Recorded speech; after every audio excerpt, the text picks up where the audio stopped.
उत्तराखंड से आपको बता दें कि देहरादून से खबर है, जहां राष्ट्रीय मतदाता दिवस के अवसर पर मुख्यमंत्री पुष्कर सिंह धामी ने प्रदेशवासियों को शुभकामनाएं दी।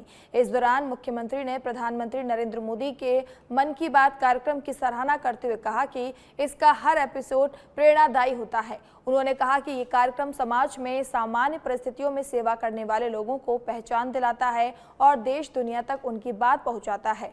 मुख्यमंत्री ने कहा कि प्रधानमंत्री ने मन की बात को जन जन का कार्यक्रम बना दिया है, जिससे लोग प्रेरित हो रहे हैं। मुख्यमंत्री ने एआई के बढ़ते प्रभाव पर बोलते हुए कहा कि आने वाले समय में एआई की भूमिका बेहद अहम होने वाली है और जो काम कई दिनों में होते हैं वे कुछ घंटों में पूरे होंगे।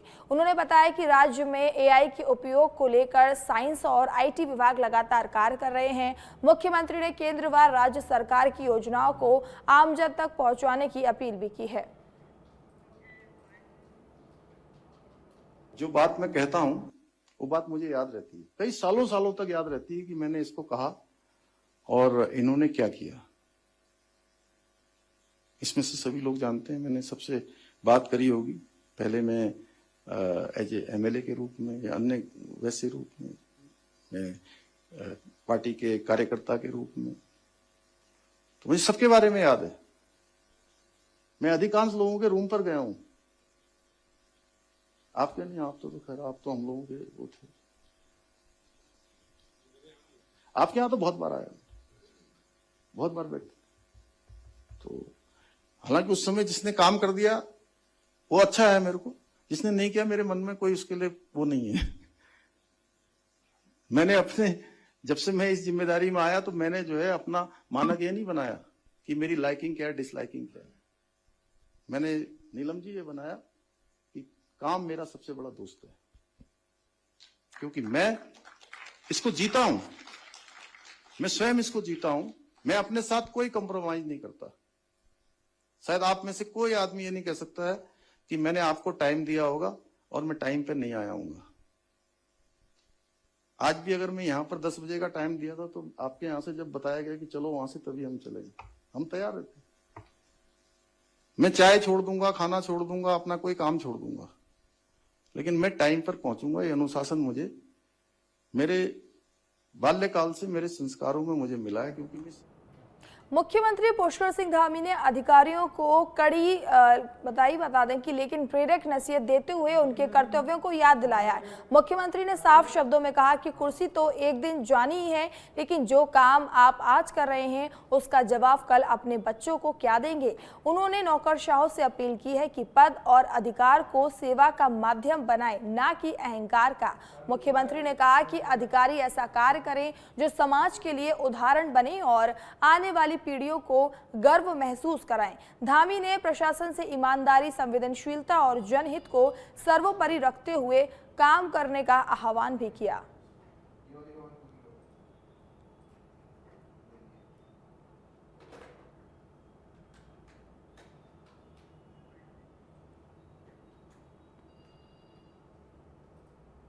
आज 16th नेशनल वोटर डे में पूरा परिवार इकट्ठा हुआ। सबसे पहले हमने शपथ ली। ये ओथ है, ये ओथ आत्मा से ली, ये अपने राष्ट्र के लिए ली और ये अपने मतदान की जिम्मेवारियों को समझते हुए ली। आज अत्यंत प्रसन्नता हुई कि आज हमने हमारे परिवार के जो युवा हैं जिन्होंने 18 साल की उम्र हुई है, उनको वोटर कार्ड दिए और उनके अंदर में एक अलग ही भावना दिखाई दे रही थी। उनको देखने से ऐसा लग रहा था कि आज से, इस क्षण से वो एक रिस्पॉन्सिबल सिटीजन बन गए हैं। इसके अलावा हमने अपने अधिकारीगण जो मतदान का पूरा तंत्र है उसको संभालते हैं और उसमें जो उत्कृष्टता, एक्सीलेंस का कार्य किया है, पूरे परिवार ने उनको सम्मानित किया। तो देहरादून से खबर है, जहां पर 77वें गणतंत्र दिवस के अवसर पर राजधानी के परेड ग्राउंड में आयोजित होने वाले भव्य समारोह की तैयारियां तेजी से चल रही हैं। मुख्य विकास अधिकारी अभिनव शाह ने कार्यक्रम स्थल का निरीक्षण कर विभिन्न व्यवस्थाओं और तैयारियों की समीक्षा की। उन्होंने सभी नोडल अधिकारियों को निर्देश दिए कि उन्हें सौंपे गए दायित्व पूर्ण निष्ठा और समयबद्धता के साथ निभाएं। परेड ग्राउंड में प्रवेश के लिए गेट संख्या 1 से मुख्य मंच व गंगा एवं अलकनंदा ब्लॉक गेट नंबर 2 से भागीरथी ब्लॉक और गेट नंबर 3 से परेड दल और झांकियां तथा गेट 4 से आसन टोंस और यमुना ब्लॉक के लिए व्यवस्था की गई है। मुख्य विकास अधिकारी ने मिनट टू मिनट अभ्यास कर सुनिश्चित करने को कहा कि कार्यक्रम में किसी भी प्रकार की कोई कमी ना रहे और राष्ट्रीय पर्व गरमाए ढंग से बनाया जा सके।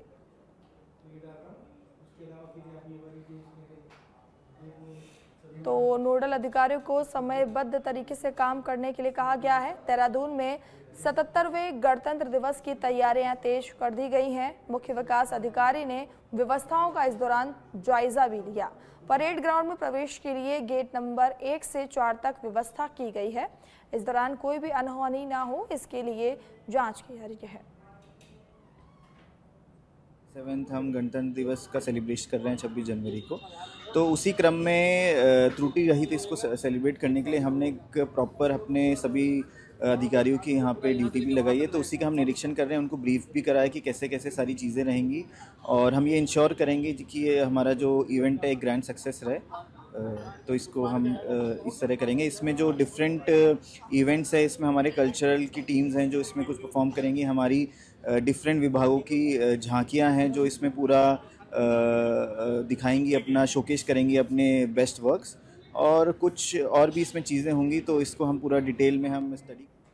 तो देहरादून से खबर है, जहां गणतंत्र दिवस के अवसर पर देहरादून के परेड ग्राउंड में आयोजित होने वाले मुख्य समारोह में इस बार विभिन्न विभागों की आकर्षक झांकियां देखने को मिलेंगी। हर वर्ष की तरह इस बार भी अलग अलग विभाग अपनी अपनी उपलब्धियां और योजनाओं के झांकी के माध्यम से प्रस्तुत करेगा।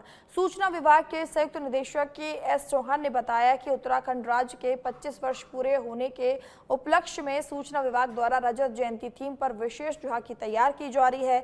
झांकी में राज्य की 25 वर्षों की विकास यात्रा के साथ साथ शीतकालीन पर्यटन को भी दर्शाया जाएगा। पिछले करीब 15 दिनों से इसकी तैयारियां चल रही हैं। लगातार 2 वर्षों से प्रथम स्थान प्राप्त करने के बाद इस बार भी सूचना विभाग की ओर से सर्वश्रेष्ठ प्रदर्शन का प्रयास किया जा रहा है।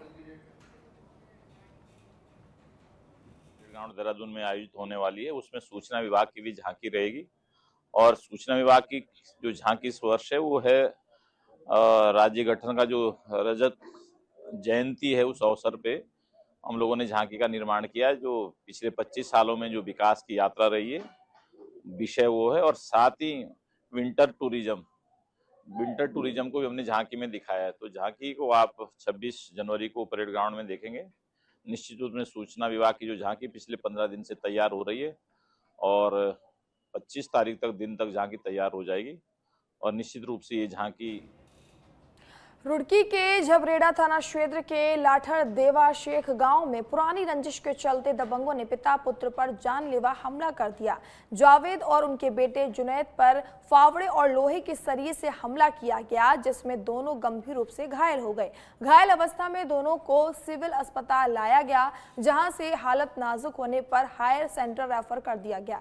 घटना का वीडियो मौके पर मौजूद एक व्यक्ति ने बना लिया, जो अब सोशल मीडिया पर तेजी से वायरल हो रहा है। बताया जा रहा है कि करीब 1 माह पहले बच्चों के बीच पबजी गेम खेलने को लेकर विवाद हुआ था, जिसे गांव वालों ने शांत करा दिया था, लेकिन तभी से दोनों पक्षों में रंजिश चली आ रही थी। वायरल वीडियो में आरोपी युवक को दौड़ाकर पीटते हुए साफ दिखाई दे रहा है। मामले में एसपी देहात शेखर चंद्र सोयाल ने बताया कि आरोपियों के खिलाफ मुकदमा दर्ज कर लिया गया है और उनकी तलाश की जा रही है।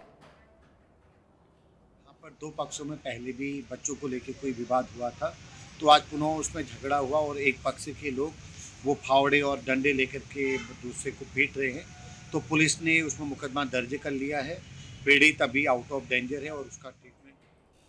सितारगंज कोतवाली क्षेत्र से एक दर्दनाक हादसा सामने आया है, जहां पर पंडरी निवासी 34 वर्षीय एजाज अहमद की करंट लगने से मौत हो गई। घटना की जानकारी मिलते ही स्थानीय लोग मौके पर पहुंचे और घायल अवस्था में एजाज अहमद को तुरंत सितारगंज अस्पताल ले जाया गया। अस्पताल में मौजूद डॉक्टर रविंद्र ने जांच के बाद युवक को मृत घोषित कर दिया। इसके बाद शव को पोस्टमार्टम के लिए खटीमा भेज दिया गया। वहीं प्रारंभिक तौर पर मौत का कारण करंट लगना बताया जा रहा है। हालांकि वास्तविक कारणों की पुष्टि पोस्टमार्टम रिपोर्ट आने के बाद ही हो सकेगी। वहीं घटना की सूचना मिलते ही पुलिस प्रशासन मौके पर पहुंचा है और पूरे मामले की जांच शुरू कर दी है। वहीं घटना की खबर मिलते ही भीम आर्मी के जिला अध्यक्ष सत्येंद्र कुमार भी मौके पर पहुंचे और रिपोर्ट दर्ज कराने की मांग की। इस हादसे के बाद पूरे इलाके में शोक का माहौल है और परिजनों का रो रो कर बुरा हाल है। एजाज अहमद, पिता का नाम बंदे बख्श, उम्र 34 वर्ष, को निवासी पंडरी। इनको हमारे इमरजेंसी में लाया गया था 7:35 पे। एग्जामिनेशन में ये मृत अवस्था में ही लाया गया था। इलेक्ट्रिक शॉक की वजह से इसकी मृत्यु हुई है, जिसकी सूचना हमने पुलिस को कर दी गई। क्योंकि खेतों में करंट लगाने की घटना जो है वो बिल्कुल भी बेहद निंदनीय है। और खेतों में करंट लगाने का जो विद्युत करंट है, करंट लगाने का तो नियम है कि भाई आप इलेक्ट्रॉनिक करंट नहीं लगा सकते, लेकिन पता चल रहा है कोई इलेक्ट्रॉनिक करंट उसमें तार के माध्यम से लगाया गया है, जिसकी चपेट में आने से शायद ये लकड़ी उकड़ी बीनने गए होंगे या किसी भी घास वास के लिए गए होंगे, वहाँ उसकी चपेट में आके मृत्यु हो गई। लेकिन खेतों में आवारा पशु से बचाने के लिए आप अगर करंट की व्यवस्था कर रहे हैं तो जो मानक के अनुरूप जो कृषि यंत्रों के द्वारा जो करंट लगाए जा रहे हैं या बैटरी चालित जो वो लगाए जा रहे हैं। अंकिता भंडारी हत्याकांड को लेकर उत्तराखंड के पूर्व मुख्यमंत्री हरीश रावत ने एक बार फिर सवाल खड़े किए हैं। हरीश रावत ने कहा कि अब तक अंकिता को पूरा न्याय नहीं मिल पाया है और ये न्याय अभी भी अधूरा है। उन्होंने कहा कि मामले में जो नए तथ्य सामने आ रहे हैं उनकी गंभीरता से जांच होनी चाहिए। साथ ही काली गाड़ी को लेकर जो चर्चाएं हो रही हैं उसकी भी निष्पक्ष जांच जरूरी है। हरीश रावत के इस बयान के बाद एक बार फिर अंकिता हत्याकांड को लेकर सियासत तेज हो गई है। नए तथ्य उजागर हुए हैं, उसके आलोक में अब उत्तराखंड इससे कम में न्याय की अपेक्षा नहीं कर सकता है कि अंकिता को न्याय मिलेगा। पहली बात, एफआईआर वीआईपी के खिलाफ दर्ज हो और साक्ष्य जिन लोगों ने मिटाए हैं उनके खिलाफ एफआईआर दर्ज हो और सीबीआई जांच करे, मगर सुप्रीम कोर्ट की देखरेख में करे जांच जो है। और जो नए तथ्य आए हैं, अब जो चौथी बात सामने आई है, वो कुछ नए तथ्य उजागर हुए, कुछ नए एक्टर्स और आए हैं, कुछ नई बातें कही जा रही। और उसमें जो बातें कही जा रही उस समय भी चर्चा में थी। उस समय भी कुछ काली गाड़ियों की और कुछ नाटे कद के लोगों की और कुछ वीआईपी की बात कही जा रही थी उस समय भी जो है। और अब तो ये भी कहा जा देहरादून से खबर है जहां पर्यावरणविद अनिल जोशी की मुश्किलें लगातार बढ़ती जा रही हैं। पहले तमाम गैर राजनीतिक संगठनों ने अंकिता भंडारी मामले में उनकी एंट्री पर सवाल उठाए थे। वहीं अब अधिवक्ता विकेश नेगी ने आरोप लगाया कि पर्यावरण संरक्षण की आड़ में अनिल जोशी पर साल के जंगल पर अवैध कब्जा किया है। इसके साथ ही उन्होंने पद्मश्री डॉक्टर अनिल जोशी सहित अन्य व्यक्तियों को 2011 में दिए गए पट्टों को रद्द करने की मांग की है। इस संबंध में शिकायती पत्र मुख्य सचिव राजस्व विभाग और जिला अधिकारी देहरादून को भी भेजा गया है।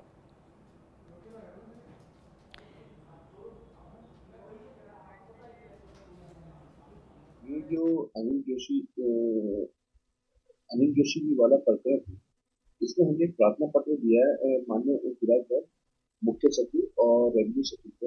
हमने ये कहा है कि जो इनको जो पट्टा अलॉट हुआ है वो अलॉट हो ही नहीं सकता था, क्योंकि ना राज्य सरकार को अधिकार है, एसडीएम वगैरह किसी को अधिकार नहीं है कि जंगल झाड़ी ग्राम समाज की जमीन को नाले खाले बंजर वगैरह कोई किसी भी जमीन में राज्य सरकार को पट्टे देने का अधिकार नहीं, क्योंकि 8 अगस्त 1946 यूपीजेड की धारा 8 में स्पष्ट रूप से लिखा है कि 8 अगस्त 1946 के बाद जो भी पट्टे अलॉट है वो शून्य है।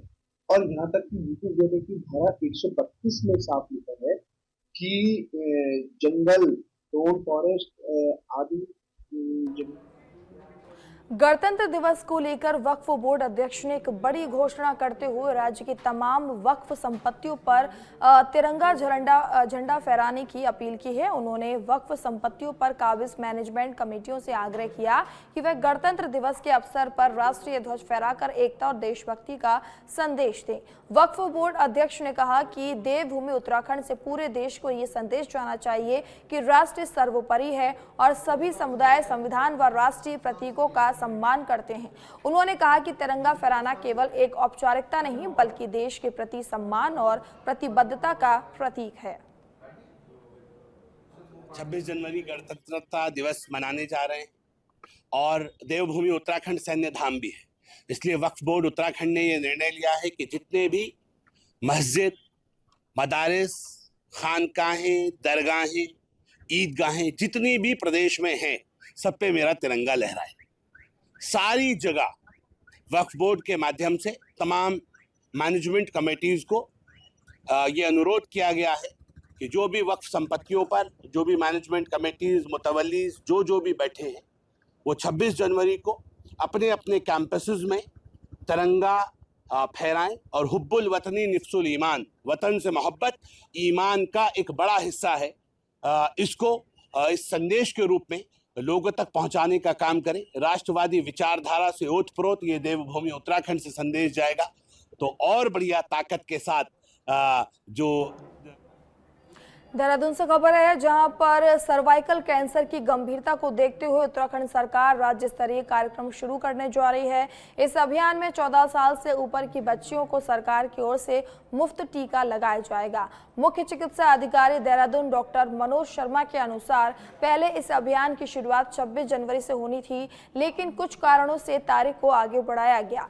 नई तारीख जल्द घोषित की जाएगी और प्रदेश भर में सर्वाइकल कैंसर की रोकथाम के लिए व्यापक टीकाकरण अभियान चलाया जाएगा।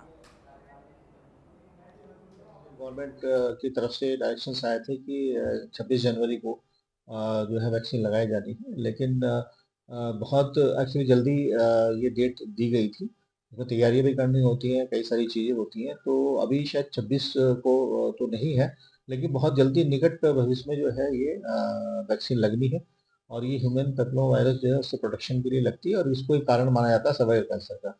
तो अभी जो हमारे पास इंस्ट्रक्शन आए थे उसके अकॉर्डिंग जो वो 14 साल के जो बच्चे हैं जिन्होंने अपना 15वां बर्थडे भी नहीं बनाया है और 14 साल से ऊपर हैं, उनको ये वैक्सीन जो है वो पूरे उसमें लगाई जानी है, स्टेट में लगाई जाए बच्चे महिला।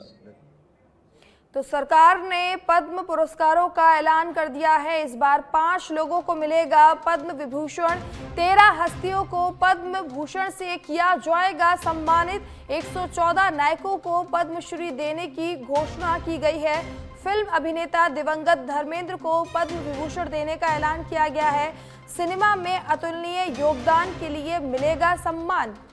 तो आपको बता दें कि 114 नायकों को पद्मश्री देने की घोषणा की गई है। बता दें कि फिल्म अभिनेता दिवंगत धर्मेंद्र को पद्म विभूषण देने का ऐलान किया गया है। सिनेमा में अतुलनीय योगदान के लिए मिलेगा सम्मान।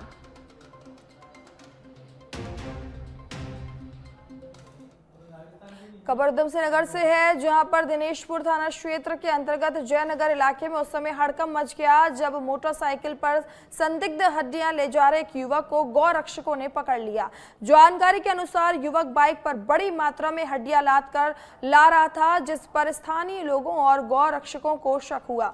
पूछताछ के दौरान संतोषजनक जवाब नहीं मिलने पर गौ रक्षकों ने तुरंत दिनेशपुर पुलिस को इसकी सूचना दी। मौके पर पहुंची पुलिस ने युवक को हिरासत में लेकर जांच शुरू कर दी है। वहीं बरामद हड्डियों की पहचान के लिए पशु चिकित्सकों को बुलाया गया है ताकि ये स्पष्ट हो सके कि हड्डियां किस जानवर की हैं। पुलिस का कहना है कि जांच रिपोर्ट आने के बाद आगे की कानूनी कार्रवाई की जाएगी। हमें सूचना मिली थी ग्रुप में, हमारे ग्रुप के जो लड़के थे यहाँ रोड पे खड़े थे, तो क्या बोलते हैं साथ के थे, तो देखा उन्होंने कि ये कोई बंदा है, मुस्लिम व्यक्ति है, जो ये गाय की हड्डियाँ वड्डियाँ और जो चमड़े भी उसमें खाल भी है, तो ये लेके जा रहा था। तो उसने रोकने की कोशिश किया तो ये बंदा रुका नहीं, भागने को कह रहा था। तो काफ़ी टाइम तक उसने रोकने की कोशिश किया पर रुका नहीं, तो आधा किलोमीटर दूर उसको लेके आए और अपने टीम को सहयोग से इसको रोके हम लोग। क्या ये हमारे जयनगर घुमरी चौकी पड़ती है, इधर हमारे जंगलात वाले हैं, कुछ गुजर लोग हैं, जैसे गाय का ये इधर उधर फेंक देते हैं, तो ये उसको उठा के ला रहा था। तो हमारे जयनगर का बंदा है जो कि हमारे गौ रक्षा दल से है, वो आते समय उनको देखा, तो उन्हें कई बार गाड़ी रोकने की कोशिश की, उन्होंने नहीं रोकी। उसके बाद उसको कई बार चोट भी लगी, वो बाइक से गिरा भी, उन्होंने ठोकर मारी। भोजपुर से खबर है, जहां खनन ट्रांसपोर्टरों ने स्टोन क्रशर स्वामियों के खिलाफ मोर्चा खोल दिया है। 22 रुपए प्रति क्विंटल रेट की मांग को लेकर बंजारी द्वितीय गेट कोसी नदी के वाहन स्वामी यूनियन के अध्यक्ष सतनाम सिंह के नेतृत्व में आक्रोशित ट्रांसपोर्टर इटवा चौराहे पर तंबू गाड़कर धरने पर बैठ गए। यूनियन अध्यक्ष सतनाम सिंह ने बताया कि खनन शुरू होने के समय स्टोन क्रशर स्वामियों द्वारा 29 रुपए प्रति क्विंटल का रेट दिया जा रहा था, जिसे बाद में घटाकर 18 रुपए कर दिया गया। इससे ट्रांसपोर्टरों को भारी नुकसान हो रहा है और रोजी रोटी चलाना मुश्किल हो गया है। उन्होंने चेतावनी दी है कि जब तक 22 रुपए प्रति क्विंटल का रेट नहीं दिया जाएगा तब तक धरना जारी रहेगा। साथ ही कांटा बंद रखने और प्रतिबंधित 10 टायर डंपरों को नहीं चलने देने का ऐलान भी किया है।